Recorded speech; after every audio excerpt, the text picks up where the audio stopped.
Olha lá, vamos lá, calma, calma, não me olhe com essa cara, não. O cara faz, foi super, aí, faltava só uma, faltavam 3 letras.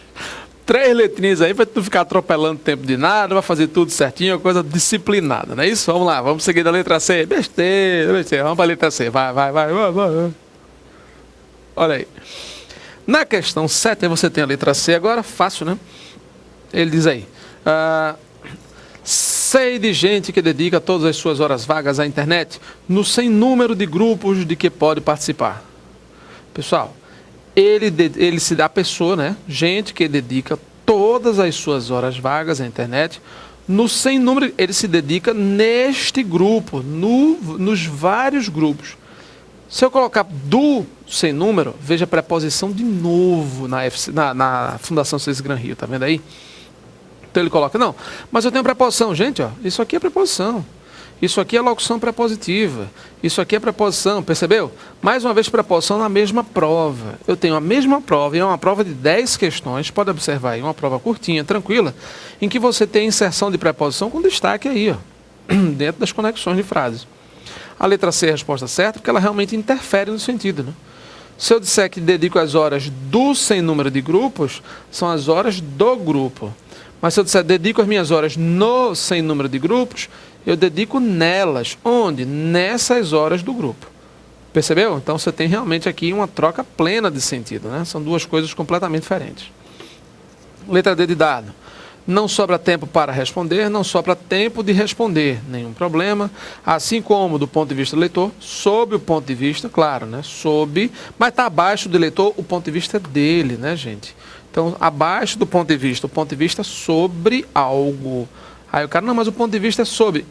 A coisa fica abaixo do ponto de vista. Fica sujeita ao ponto de vista do leitor. Certo? Então, na questão 7, aí você tem como resposta certa a letra C. Vamos lá. Questão 8. Na questão 8 ele coloca aí, né? Os erros eram apagados. Olha só o que ele faz aí. Os erros eram apagados com uma sucessão de X, aquela velha história, né? Com a sucessão de X e as emendas feitas laboriosamente à caneta, resultando disso um texto imundo. A velha sucessão de X. Olha só. Na questão 8 aí, você vê que ele pede o seguinte. Reescrevendo o trecho acima, mantendo-se a correção gramatical e o mesmo sentido, paráfrase. Está vendo aí? Uma questão que trata de paráfrase, reescritura. Virou moda, né, gente? Você vê que na maioria das bancas examinadoras, eles estão pedindo muita paráfrase aí aos candidatos. Mas por que isso? Para que você reescreva um texto dizendo a mesma coisa com outras palavras, que é o caso da paráfrase, você tem que demonstrar uma boa compreensão de texto, da mensagem do texto, entendimento da estrutura, entender de fato o que está escrito ali, para tentar formular aquele mesmo enunciado de uma outra maneira. Você vai, claro, utilizar novas conjunções ou inversões linguísticas, inversões sintáticas, que você possa transmitir o mesmo recado, substituindo palavras, usando sinônimos. Então, essas questões de paráfrase são interessantes, porque elas avaliam um pouco aí até a qualidade de vocabulário do candidato. A amplitude vocabular, a forma como o candidato tem de lidar com todas essas coisas e assim de maneira tranquila e mais ampla, né? Certo? Vamos dar uma olhada aí, continuando, veja aí. Olha só. Reescrevendo a frase, apontando aí tudo com a mesma palavra, com a mesma coisa, o mesmo sentido. Vamos lá, gente. Aí ele coloca aí. Uma sucessão de X apagou os erros e a caneta. Olha só. Uma sucessão de X apagou os erros e a caneta fez as emendas laboriosamente. O resultado foi um texto imundo. Gente, ele diz que os erros eram apagados. Note, primeira coisa. Aqui eu tenho um verbo no pretérito imperfeito do indicativo. Um verbo no pretérito imperfeito aqui, veja, né? Eram apagados, eram feitas, aqui você tem um eram subentendido aqui. Então você tem verbo no pretérito imperfeito. Esses verbos no pretérito imperfeito, sobretudo o eram aqui, que é o verbo auxiliar, né? O eram, todo pretérito imperfeito do indicativo representa rotina, hábito, costume. Os erros eram apagados. Eles tinham o hábito, tinham o costume de serem apagados. Percebeu aí? Se eles tinham o hábito e tinham o costume de serem apagados, aí você tem toda a característica aqui de ação habitual. Não se esqueça, gente. Então, ó, quando você pega o pretérito imperfeito de um verbo, você sempre indicará a ação habitual, rotineira. Por isso é que as gramáticas às vezes trazem, olha, o pretérito imperfeito indica uma ação no passado não concluída. Claro, eu não tenho que concluir, eu tenho que indicar rotina, hábito, costume. Então, o pretérito imperfeito, ação habitual no passado. Os erros costumavam ser apagados. Ele tinha o hábito de fazer isso. Quando na letra A ele diz aí, aqui, olha aí, quando na letra A ele coloca aí, uma sucessão de X apagou, veja que ele fala, apagou os erros da caneta e fez as emendas. Note que nessa frase aí, você tem dois verbos, no pretérito perfeito. Aí no pretérito perfeito você vai entender o seguinte, pretérito perfeito indica uma ação no passado já concluída, ou então uma ação não habitual no passado. Se é uma ação no passado já concluída, você já vê, a sucessão de X apagou. Pessoal, se apagou, já foi. Entenda que a frase original não quer indicar uma ação concluída. Está indicando uma ação rotineira. Sempre que acontecia erro, né, de uma forma ou de outra, ele era apagado com sucessão de X, etc. Era comum acontecer isso. Então a letra A distorce o discurso original porque não indica rotina, frequência, e sim fato consumado. Vamos continuar, acompanhe. Olha aí. Então você tem aí, né, uma sucessão de X, apagou os erros e a caneta fez, apagou é um ponto, fez é outro ponto. Percebeu? Tranquilo? Foi, de novo. Ó. Você tem aí pretérito perfeito, exatamente para indicar isso. E na letra B, vamos lá. X sucessivos apagavam os erros. Ó, já melhorou, tá vendo aqui? Ó? Já melhorou bastante. Você está dizendo aqui, apagavam os erros, tá? Pretérito imperfeito. E a caneta laboriosamente fazia, rotina, fazia as emendas, as quais tinham como resultado um texto imundo. E agora? Câmbio. X sucessivos apagavam os erros e a caneta laboriosamente fazia as emendas, as quais tinham como resultado um texto imundo.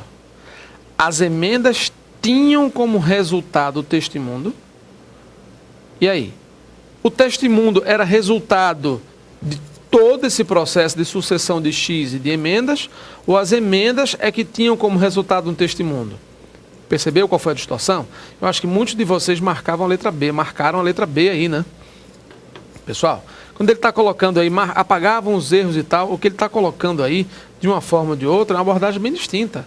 Ele está dizendo que as emendas, as quais tinham como resultado. Elas, ó, perceba que a inserção do as quais aqui especifica de quem é a responsabilidade. Está eliminando os X e os erros. Percebeu? Está tirando da reta, está tirando a responsabilidade dos X e dos erros. Ele diz as emendas as quais tinham o resultado do texto imundo. Não, o resultado não era da emenda.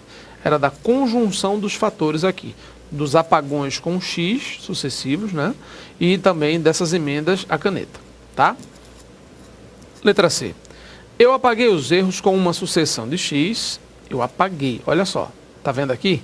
Os erros eram apagados. Primeiro, eram apagados por quem? Por qualquer pessoa. Ele não está dizendo eu apaguei. Ele não está dando nome a quem fez isso. Então já existe uma distorção aqui. Eu apaguei. Não, ele não usa em momento algum primeira pessoa. Ele não está nominalizando nem personificando essa história. A referência está impessoal. Eu apaguei, já está errado aí. Apaguei os erros com a sucessão de X e com a caneta, veja, fiz as emendas laboriosamente para conseguir no texto final um texto imundo. Para conseguir no final um texto imundo. Aí, sem comentários. Letra D está distorcendo e-mail, está distorcido e-mail aí, né? Apagava-se os erros. Opa, primeiro problema já gramatical aí, né, gente? Apagava-se os erros? Não. Apagavam-se. É isso aqui, ó, desse jeito aqui. Se o sujeito é plural, aqui eu já boto plural. Apagavam-se os erros. Os erros eram apagados. Eram, porque aqui eu tenho o pretérito imperfeito por conta do vá. Então, ó, apagavam-se os erros, ou seja, os erros eram apagados com X sucessivos e fazia-se laboriosamente as emendas. De novo, ó. Pessoal, sempre que houver verbo mais se, sempre que ocorrer verbo mais se, observe quem é o sujeito, faça a pergunta, o quê? Apagava-se o quê? Apagava-se o quê? Fazia-se o quê?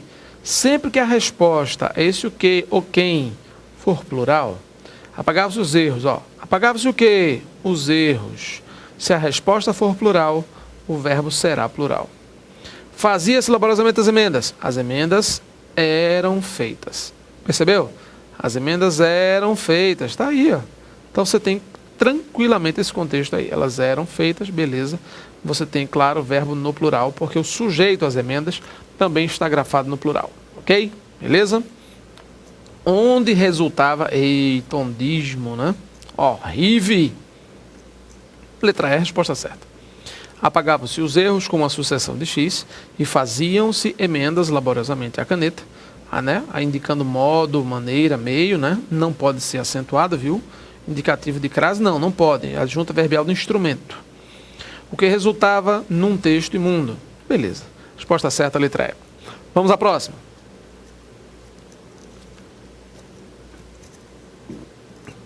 Olha só. Aí você tem aí.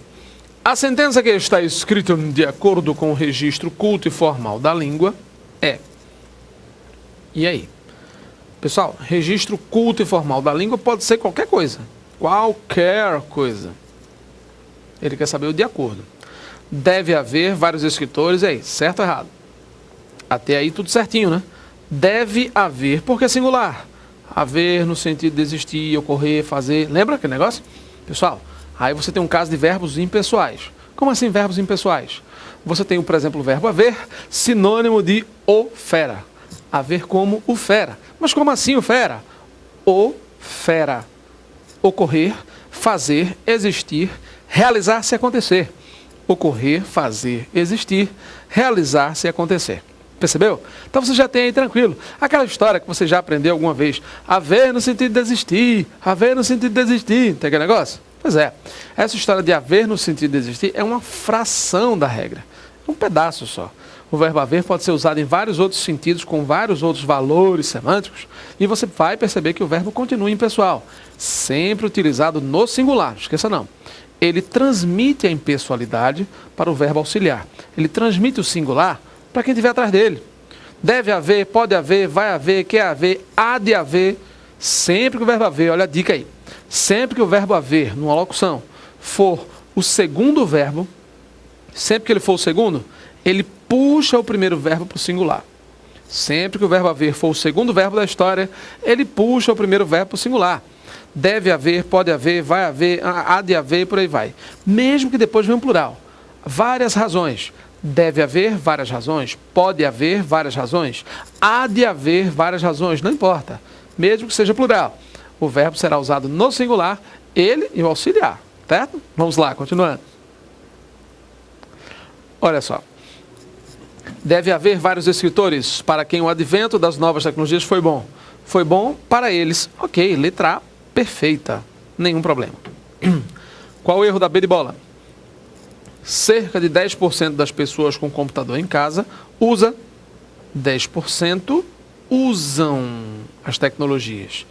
10%, gente. Cerca de, concorda com o numeral. Então, 10% usam. Cada um dos novos profissionais deve. Cada um concorda com um.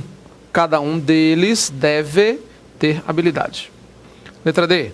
Não vejo mais máquinas de escrever à venda faz 5 anos.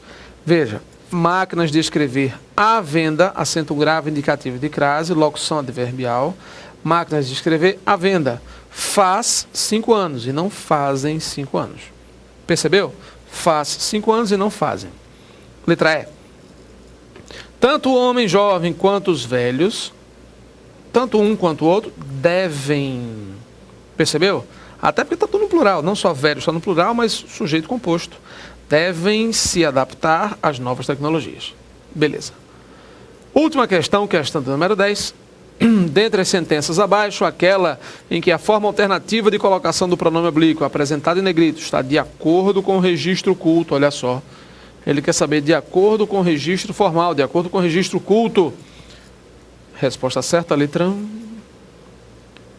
Exatamente, acertou quem marcou a letra A. Antes do Kindle, qualquer um poderia pegar um livro e lê-lo. E o ler, nenhum problema. Eu posso ter o ler, porque isso aqui é conjunção coordenativa, está tudo certo, qualquer um dos dois. Agora, Hoje se consegue. Gente, hoje é advérbio. Advérbio atrai o pronome. Eu não posso dizer hoje consegue-se. Falso. Não precisa-se. Não dá mesmo, né? Tudo bem, se não precisa, tá ótimo. Que bom. Porque o não puxa a partícula si para frente. O não atrai o pronome. Percebeu? Nunca iria o folhear. Pessoal, nunca iria folheá-lo. Nunca o iria folhear. Você ainda pode colocar o aqui. O nunca puxando. Tá? Nunca o iria folhear, porque eu tenho uma locução com verbo no infinitivo aqui. Mas nunca iria o folhear é apelar demais. O nunca é advérbio, ele puxa. Muito tem falado-se. Nunca ocorre ênclise diante de verbo no particípio. Bota isso na cabeça. Nunca ênclise diante de particípio. Nunca. Pronome depois de particípio, pode esquecer. Certinho? Ei, fim de prova, fim de jogo aí, tranquilo. Deixa eu... Para não quebrar a tradição, né? Ei, pronto. Vamos dar aquela relaxada aí. Lembre-se. Acredite. Você tem forças para chegar... Eita! A língua portuguesa primeiro, né? Professor! Tradução! Para chegar a um bom curso não vou passar. Para aprender português direitinho, viu? Anônimo. É bronca, diga aí. Não. Fala sério. Cara, vai respirar, vamos relaxar, bora. Aí o cara, quando lê a frase, chega onde... É pro cabo infartar, né? Diga aí. Não. Vai. Diga aí. É pro cabo infartar. Só porque eu cheguei apressado, não revisei os slides, tu vai estar tirando. Não, cara. Ok. Vamos pra frase não. Vamos pra frase. Acredite. Agora você tem que acreditar. Acredite mesmo. Jure, viu? Eu juro. Acredite mesmo agora. Olha. Acredite. Você tem forças para chegar aonde quiser. Basta querer. Acredite, viu? Acredite. É tio, é velho. Diga aí, é velho isso aqui, né? Eu juro. Eu acabo de denunciar a idade aí, né? Beleza. Você tem forças para chegar aonde quiser. Todos nós temos. Precisamos acreditar, mas também precisamos ter ação proativa mesmo. Agir, pessoal. Às vezes as pessoas, claro, esperam que a hora chegue, né? Tem aquele negócio? Quem sabe faz a hora, tem aquela coisa? Precisamos fazer a nossa hora. Eliminar, claro, os entraves, os obstáculos. Angariarmos forças. Não sozinho também, mas nos integrando com aqueles que podem nos ajudar. Ampliando os horizontes, articulando-nos. Aí fica fácil, a gente alcança o que a gente quer mesmo. Verdade. Até a correção desse negócio aí, né? É assim mesmo. Até a próxima.